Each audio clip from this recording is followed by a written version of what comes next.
I've had a few people ask about how I render my eyes, so I thought I'd go ahead and show you how I do that. So starting off, adding the flat colors. For the squares, or like the white of the eyes, I typically make them this kind of yellowishy gray, going in with a darker version of that color, and I'm kind of muddying up the edges. This gives a little bit more depth. And with all of our flat colors down, I'm going to go in on that iris. I'm going to darken up the top of it and work my way down. Next, I'm going to take a lighter color than our iris color. I'm going to make a circle all just around the base, kind of meeting in the middle of the pupil. I may then make a new layer and keep the same color, and I kind of make this paw print-esque shape.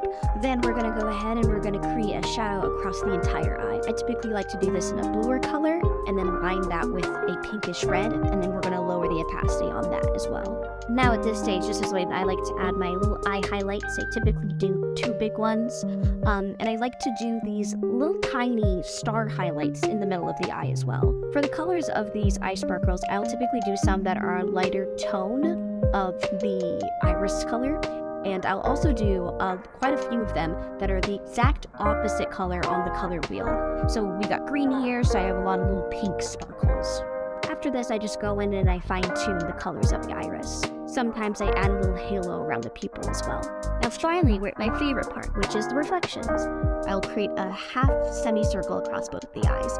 Now what we're doing is we're trying to simulate reflections in the eyes based upon what your character is looking at. But what I typically just do is I make these little hills that I do with a harder brush. And I go in at the top, and then I use a softer brush where the eyelashes are, and I do these little sweeping motions to show that the eyelashes are reflecting across the eye. How about it being there's an eye. I hope this was helpful to somebody. Let me know if it was.